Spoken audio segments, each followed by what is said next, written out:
자, 안녕하십니까. 하이퍼립입니다. 자, 이번 시간에는 의전원, 치전원, 한전원 자기소개서 첨삭에 대해서 설명을 좀 드리도록 하겠습니다.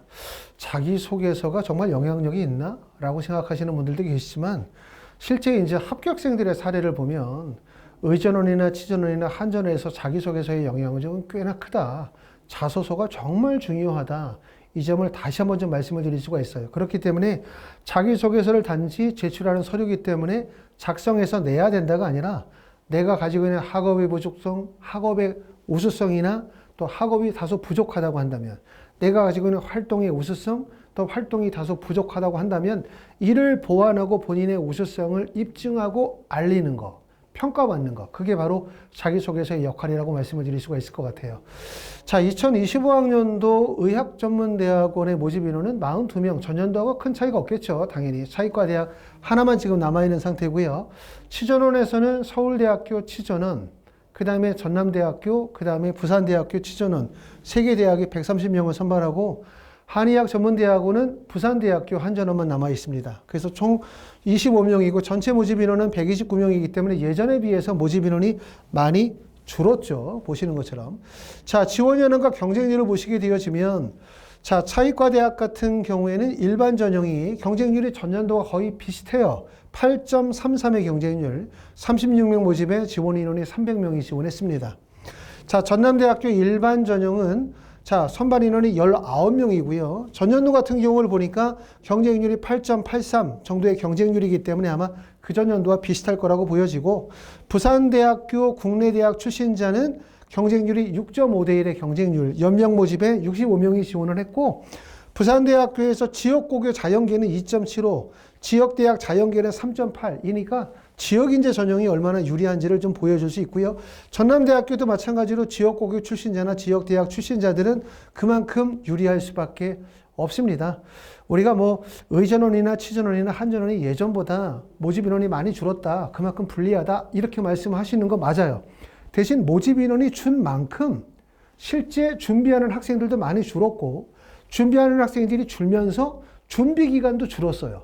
그러다 보니까 학생들의 스펙도 그만큼 떨어졌고 그만큼 MDT의 성적도 그만큼 낮아졌다라고 보시기 때문에 모집 인원이 줄었다고 하는 것이 꼭 불리한 것만 아니고 유리한 면도 있다. 이렇게 보실 수가 있어요. 예전보다 조금 더 수월해지지 않았나라는 생각이 들기 때문에 지금서부터 좀 잘 준비하시면 될 것 같고 가장 핵심은 이제 MDT 시험을 잘 보시는 거, 이게 무엇보다도 중요하겠죠. 자, 전형 일정을 한번 살펴보도록 하겠습니다. 각 대학들마다 아직 모집 요강은 나와 있지 않은 상태이긴 한데 전년도 기준으로 보면은 올해 아마도 MDT 시험이 8월 11일 정도 보지 않을까 싶어요. 그렇죠? 둘째 주, 그래서 8월 11일 날 MDT 시험을 보게 되어진다면 원서 접수 일자는 8월 1일에서 8월 3일이죠. 그러니까 8월 1일에서 8월 3일 날 원서 접수하고 그리고 이제 우리가 MDT 시험을 봐야 되기 때문에 좀 어려운 점은 MDT 시험을 보고 그 결과를 가지고 대학교에 원서를 쓰면 우리가 의전원의 치전원의 원서를 쓰면 우리가 원서 지원의 방향을 정확하게 잡을 수가 있는데 사실은 원서 접수 이후에 MDT 시험을 본다라고 하는 부분이 좀 부담스러울 수가 있기 때문에 원서 지원에 대한 전략을 잘 짜시는 게 도움이 되지 않겠나라는 생각이 듭니다. 면접은 보시는 것처럼 대략적으로 한 뭐 10월 1일 또 11월 4일, 11월 10일 정도의 면접을 보는데 그럼 지금서부터 시작해서 3월부터 시작해서 대략적으로 7월까지 우리가 해야 되는 거는 첫 번째는 MDT 공부를 정말 열심히 하셔야 될 것 같고 당연히 MDT가 표준학력 지표이기 때문에 어떤 지표들보다 당연히 평가의 반영, 실질 반영률이 매우 높은 지점이다 라고 말씀을 드리기 때문에 내가 만약에 서류평가가 좀 취약하다, 공인학 성적이 좀 약하다, 활동 내역이 좀 부족하시다 라고 한다면 MDT에 올인하시면 좋은 결과가 있을 거라고 생각합니다. 그 다음에 이제 여러분들이 하셔야 되는 게 바로 자기소개서 작성이죠. 자기소개서를 나중에 쓰시게 되면 시간에 쫓기죠. MDT 공부도 열심히 하셔야 되는데 그때 가면 시간이 쫓기기 때문에 제가 볼 때는 지금 이 3월이라는 시점이 자기소개서를 작성하기에 정말 좋은 시점이 아닌가라는 생각이 듭니다. 자기소개서 작성해야 되는 시기도 바로 이 시기고 공인화학 성적 준비를 하셔야 되는 시기도 바로 이 시기고 그 다음에 이제 토픽이나 KBS와 같은 시험을 준비해야 되는 시기도 바로 이 시기고요. 또 기타 증빙 서류에 대한 서류 준비도 마찬가지로 이 시기에 하시는 것이 좋습니다. 뒤로 가면 그만큼 급해지고 그만큼 해야 될 것이 많기 때문에 자기소개서를 작성하기가 좀 어렵지 않겠나라는 생각이 듭니다. 자, 다음으로 네 번째는 각 대학별 자기소개서 문항을 한번 보도록 할게요. 기본적으로 자기소개서에서 묻고자 하는 바는 뭐냐? 첫 번째는 지원 동기죠. 두 번째는 대학에서의 학업과 관련된 내용들. 세 번째는 대학에서의 활동과 관련이 되어진 내용. 그 다음에 네 번째는 입학 후의 학업 계획이나 진로 계획을 묻는 이 네 개의 방향에서 자기소개서의 문항이 결정이 되어지는데 대학들마다 좀 문항이 다 달라요. 글자 수도 다르기 때문에 우리가 작성을 하실 때 요령을 잘 알고 써야 될 것 같은데 첫 번째는 차의과대학교 의전원은 보시는 것처럼 하나, 둘, 셋, 넷, 다섯 개의 문항으로 구성이 되어져 있고 그 다음에 맑은 고딕 10포인트의 줄 간격 160%로 되어져 있고 4페이지 이내에서 작성해야 된다는 점이기 때문에 그만큼 글자 수가 상당히 많습니다. 1번 문항은 핵심 가치관과 성장 과정, 지원 동기와 진로 계획에 대해서 묻는 게 1번 문항에 해당이 되고요. 2번 문항에서는 대학 이후의 학업 및 학업 역량을 키우기 위한 노력이 2번 문항이고 3번 문항에서는 대학 이후의 사회 및 봉사활동, 그래서 사회활동, 봉사활동으로 구성이 되어져 있고 네 번째에서는 대학 이후의 연구 및 연구 관련 교과 활동, 여섯 번째는 선발되어야 하는 이유와 특장점에 대해서 글을 쓰도록 합니다. 자, 보시는 것처럼 5개의 문항에 4페이지로 구성이 되어져 있기 때문에 대부분 글자 수는 그냥 막 쓰는 게 아니라 글자 수를 정해서 쓰시면 좋아요. 대부분 자기소개서 요구하는 글자 수는 대략적으로 600자 또는 800자, 1000자, 그 다음에 1500자 정도로 구성하시는 게 좋기 때문에 문항수가 좀 긴 경우에는 대략적으로 1000자의 기준으로 맞춰서 글을 완성하시는 게 좋고 문항이 좀 짧은 경우들은 600자나 800자 내에서 글을 완성하시는 것이 좋습니다. 자기소개서에서 제일 중요한 부분은 그거 같아요. 결국은 문항이 요구하는 질문의 내용이 무엇인지를 정확하게 이해하는 것. 두 번째는 그 문항에 맞게 본인의 가지고 있는 학업, 활동, 본인의 우수성에 대한 부분들을 기재하는 부분인데 막상 대부분의 학생들이 자소서를 쓰려고 하면 어떤 문제에 부딪히냐면 쓸 게 없다. 이 문제에 부딪혀요. 쓸 게 없다. 근데 또 특히 이제 외국에서 대학을 졸업하시거나 외국에서 이제 석박사 과정을 마치신 분들은 국내 대학 출신자들보다는 활동 내용이 상당히 많거든요. 하지만 활동 내용은 많고 증빙해서 제출할 수 있는 서류는 많지만 막상 쓰려고 하면 그 활동에 쓸만한 내용이 없어요. 또 그것 때문에 고민하시는 분들이 많거든요. 이럴 때 꼭 드릴 수 있는 말씀은 뭐냐면 자기소개서에서 내용을 쓰는 거는 결국은 뭐냐면 그 활동이 얼마나 대단하냐, 우수하나가 중요한 것이 아니라 그 활동이 가지고 있는 의미, 얼마나 뜻깊었느냐가 되게 중요하다고 말씀을 드릴 수가 있어요. 그런 부분에 초점을 두고 쓰시면 될 것 같고 나에서는 서울대학교 치전원은 보시면 문항에서 1번부터 7번까지 관련된 내용들은 기타 서류 작성하는 내용들이고 8번서부터 쓰도록 되어져 있는데 8번 내용은 지원 동기 600자죠. 그렇죠. 600자.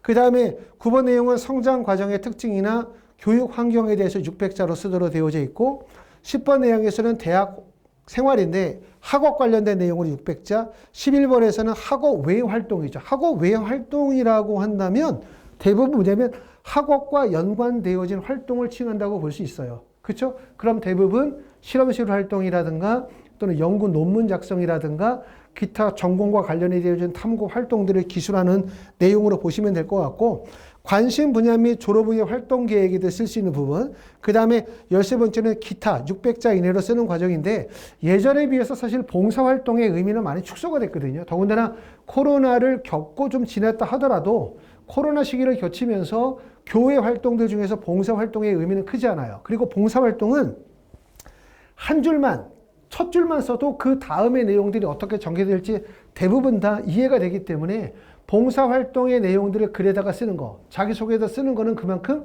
설득력이 떨어진다. 이렇게 말씀을 드릴 수가 있고 또 만약에 봉사활동을 꼭 써야 한다면 이것이 얼마나 신선한 소재로 자신만의 경험으로 실제 있었던 사실로 연관시켜서 쓰느냐가 매우 중요한데 대부분의 학생들이 이제 의전원이나 취전원이나 한전원의 원서를 쓸 때 봉사활동을 뭐로 쓰는 경우들이 많냐면 전공과 관련시켜서 전공을 선택하게 되어진 지원 동기나 계기로 삼아서 쓰는 경우들이 많고 이렇게 쓰다 보면 허위기재 사실 다시 말하면 내가 아닌 다른 사람의 간접적 경험을 통해서 마치 본인의 경험인 것처럼 쓰는 허위기재가 되는 경우들이 많기 때문에 주의하셔야 된다 이렇게 말씀을 드리고 싶습니다.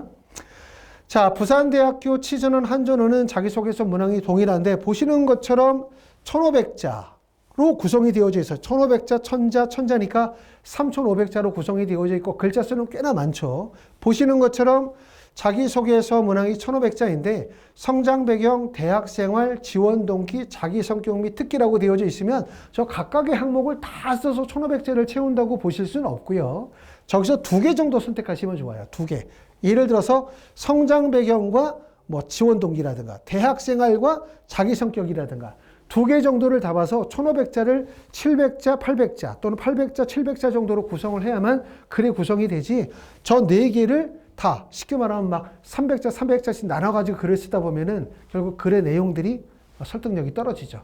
그렇게 보시면 되고 두 번째 나와 있는 건 1000자로 구성이 되어져 있고 수상표창, 자격증, 봉사활동, 연구 경력, 기타 자신의 능력과 실적을 나타낼 수 있는 항목이니까 1000자니까 이것도 약 500자로 2개로 나눠서 글을 쓰시면 좋겠고요. 그 다음에 마지막 문항에서 수학계획은 입학시 수학, 그 다음에 생활계획 및 장래 희망에 대해서 약 1000자 정도 글을 써라. 이렇게 말하고 있습니다. 자기소개서 문항이 가장 적은 학교는 보시는 것처럼 전남대학교 치전원입니다. 전남대학교 치전원은 지원 동기에서 약 600자, 그 다음에 관심 분야 및 입학 후 학업생활, 졸업 후 활동계획에서 800자 정도를 쓰기 때문에 글자 수는 많지 않아요. 학생들 중에서 만약에 내가 의전원의 원서를 쓰시는 분들은 차이과대학의 원서를 쓰면서 그걸 바탕으로 해서 치전원 3개 중에서 하나를 쓰면 될 것 같고요.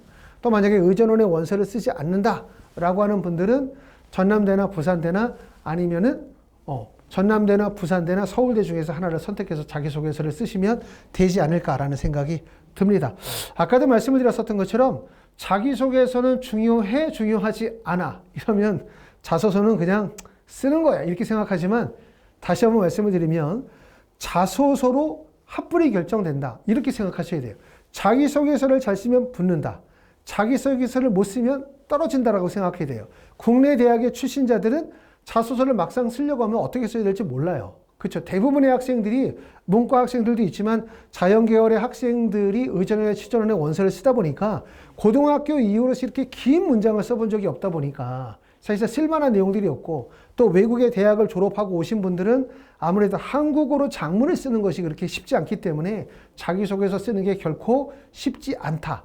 단지 있었던 사실을 나열하는 식으로 쓰시는 경우 이거 정말 좋지 않습니다. 자기소개서는 뭘 보여줘야 돼? 결국은 본인이 대학에서의 학업, 그 다음에 활동, 그 다음에 본인이 진로를 선택하게 된 이유, 그리고 그 과정에서 본인의 노력, 본인의 성취, 이 속에서 본인이 가지고 있는 가치관의 형성 과정들을 보여주고 이를 통해서 본인이 왜 우수한지, 왜 적합한지를 두드러지게 보여줄 수 있어야 돼요. 두드러지게. 그러니까 결국은 과정서술이 이루어져야만 설득력을 가질 수 있는 글이다. 이렇게 말씀을 드릴 수가 있을 것 같고요. 자, 하이퍼리비에서 진행하는 자기소개서 첨삭 프로세스를 간단하게 한번 설명을 드려보도록 하겠습니다. 자기소개서 첨삭을 먼저 진행하면 먼저 학생의 대학에서의 성적표를 먼저 제출받고요. 두 번째는 학생이 먼저 자기소개서 초안을 꼭 쓰셔야 돼요. 왜냐하면 학생이 자기소개서 초안을 쓰지 않고 저와 상담을 하면서 자기소개서를 작성하다 보면 제 생각이 학생에게 유입될 거고 그리고 나서 자소서를 쓰게 되면 우리가 걱정하는 것처럼 특징 없는 자소서, 뻔한 자소서가 나올 수가 있어요. 그렇기 때문에 먼저 학생이 자소서를 초안을 대략 쓰고 그 다음에 두 번째는 대학교의 성적이라든가 대학에서 활동했었던 내용들을 제가 이제 제출을 받아요. 그러면 과연 이 학생이 지원한 대학교에 합격할 가능성이 있는지, 이 학생이 다른 학생들에 비해서 어떤 우수성이 있는지, 부족한 점은 뭔지, 어떤 점을 강조해야 될지, 이 학생의 특징이 무엇인지를 분석하고 난 다음에 학생과의 상담을 통해 가지고 구조 설계 과정에 진행을 합니다. 전반적인 사례 분석을 통해서 구조를 잡아줘요. 제가 1번, 2번, 3번, 4번 문항에서 어떤 식으로 글을 쓰고 어떻게 배열해야 될지 구조를 잡아주는데 자소서 작성에서 이게 정말 제일 중요한 것 같아요. 글을 이쁘게 쓰고 설득력 있게 쓰고 눈물 나게 쓰는 것보다 중요한 거는 어떻게 구조를 잡느냐. 입시의 요소를 반영해서. 이게 첫 번째고 그러고 난 다음에 이제 학생이 한번 글을 써요. 그러고 나서 제출을 yap으면 처음에 썼었던 글과 완전히 달라진 글이 가겠죠. 완전히. 그러고 나면 그 내용을 바탕으로 해서 제가 한 번 정도 더 구조 설계의 과정을 진행을 합니다. 그러고 나면 글이 거의 한 90% 완성이 돼요. 그러고 나면 그 다음 단계에서는 첨삭 선생님들이 배정이 돼서 글을 완성하는 과정으로 해서 글을 완성하는 형태. 이렇게 된다고 보시면 되고, 자기소개서 작성은 대략적으로 한 달 정도 시간을 잡고 씁니다. 직접 오시는 경우들은 한 2번 정도 대면하시고 나머지는 이메일로 글을 주고받는 작업으로 진행을 한다. 이렇게 보시면 되고, 자기소개서는 뭐 몇 번으로 끝내느냐가 중요한 게 아니라 어떻게 완성을 하느냐가 되게 중요할 것 같고, 그 완성이라는 것이 전문가가 이거를 완성되었다라고 평가할 수 있어야 되거든요. 학생이나 부모님들이 보다 보면 이 글이 좋은 글인지 나쁜 글인지 잘 쓴 건지 못 쓴 건지를 판단하기가 정말 어려워요. 그렇죠? 그렇기 때문에 전문가의 판단이 매우 중요하다고 생각합니다. 자, 하이퍼리뷰에서는 자기소개서 첨삭 과정이 2가지가 있습니다. 알아두시면 첫 번째는 온라인 자기소개서 첨삭이 있어요. 여러분들이 저희 하이퍼리뷰 홈페이지에 회원 가입하고 자기소개서를 올려주시게 되면 선생님이 배정을 받아서 선생님이 약 2번 정도에 걸쳐서 자기소개서의 작성 또 평가서의 완성을 통해서 자기소개서 완성하는 작업을 도움을 드리도록 할 거고요. 2번째는 오프라인 첨삭이죠. 조금 전에 얘기했었던 의전원이나 치전원이나 한전원에 대한 자기소개서 첨삭 프로세스는 바로 오프라인 첨삭을 의미하고 있고, 오프라인 첨삭을 하게 되면 저와 직접 만나시거나 아니면 화상을 상담을 통해서 첨삭 과정을 통해서 글을 완성하는 과정이라고 말씀을 드릴 수가 있습니다. 자, 말씀을 드렸었던 것처럼 2025학년도 의전원, 치전원, 한전원도 벌써 3월이 됐기 때문에 얼마 시간이 남지 않았죠. 아마 공부하시느라고 되게 분주한 시기일 거라고 생각이 되어지는데, 말씀을 드렸던 것처럼 뒤로 가면 7월, 8월, 6월 넘어가면 공부가 너무 바빠요. 그때는. 그렇기 때문에 자기소개서를 지금 정도에서 미리 3월부터 4월 정도의 한 달 동안에 자기소개서를 완성하는 게 좋겠다라는 생각으로 말씀을 드렸고, 저희 하이퍼리뷰 홈페이지에 가면 실제 합격생들의 여러 자소서들을 좀 보실 수 있으니까 참고하시기 바라겠습니다. 감사합니다.